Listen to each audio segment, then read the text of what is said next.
2 April মঙ্গলের transit হবে। মঙ্গল কুম্ভ রাশি থেকে মীন রাশিতে সঞ্চার করবে। আমরা আলোচনা করেছি এই নিয়ে, from the frying pan into the fire. কিন্তু এই 2 এপ্রিলে আমরা হনুমান জয়ন্তী পাচ্ছি, যে দেবতাকে আবাহন করলে আমরা বিশেষভাবে শনি মঙ্গল যৌথ প্রভাব, এই কম্বিনেশনের যে প্রভাব, তার থেকে আমরা বিশেষভাবে কিন্তু সুরক্ষিত থাকতে পারি।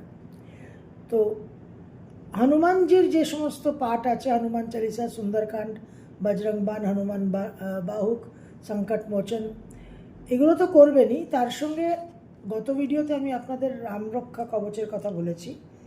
আরেকটি যেটি রাম গায়ত্রী মন্ত্র, সেটাকেও কিন্তু ব্যবহার করবেন। ওং দশরথায় বিদ্মহে সীতাবল্লভায় ধীমহি তন্নো রাম প্রচোদয়াৎ।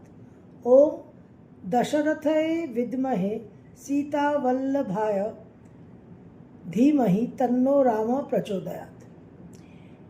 এই হনুমানজির যেটা বিশেষ একটা বৈশিষ্ট্য, সেটা আমরা সুন্দরকাণ্ডে পাই, রামচরিতমানসে পাই, যে হনুমানজি তার শক্তিকে ভুলে গেছিলেন।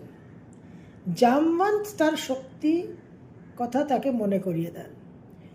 আমরাও কিন্তু আমাদের যে অনন্তের শক্তি আছে, শিবের দেবতার যে শক্তি আছে, আমাদের মধ্যে যে ঈশ্বর চেতনা আছে, সেটা আমরা বিস্মৃত হয়ে আছি। আমরা খুব সীমিত একটা চেতনার মধ্যে অবস্থান করি। এই জন্য আমরা সব বিষয়ে একটা উদ্বিগ্ন, উৎকণ্ঠার মধ্যে পড়ে যাই, দুশ্চিন্তার মধ্যে পড়ে যাই, টেনশন, অ্যাংজাইটির মধ্যে পড়ে যাই, ডিপ্রেশনের মধ্যে পড়ে যাই। এই যে হনুমানজির যেরকম একটা তার যে অসীম শক্তি, সেই অসীম শক্তি সম্বন্ধে তিনি যে ভুলেছিলেন, বিস্মৃত হয়েছিলেন, সেই রকম আমরাও কিন্তু সেটা ভুলে আছি। আমাদেরও সেই আমাদের যে নিজস্ব শক্তি, আমাদের যে বল, সেটা আমাদের কিন্তু জাগ্রত করতে হবে। তো এই হনুমান জয়ন্তীতে এই পাঠ করলে আমরা কিন্তু বিশেষভাবে সেই শক্তি আমরা জাগ্রত করতে পারবো।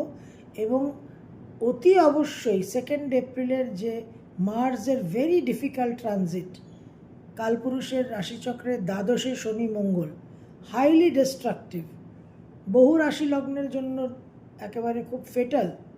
এটা কিন্তু আমরা খুব ভালোভাবে হ্যান্ডেল করতে পারবো। নিজেদের কনফিডেন্স, আত্মপ্রত্যয়, আত্মবিশ্বাস, মেনলি আমাদের ভয়, নার্ভাসনেস, ল্যাক অফ কনফিডেন্সের জন্য কিন্তু আমরা খেলাটা খেলবার আগেই, খেলা শুরু হওয়ার আগেই কিন্তু আমরা হেরে যাই।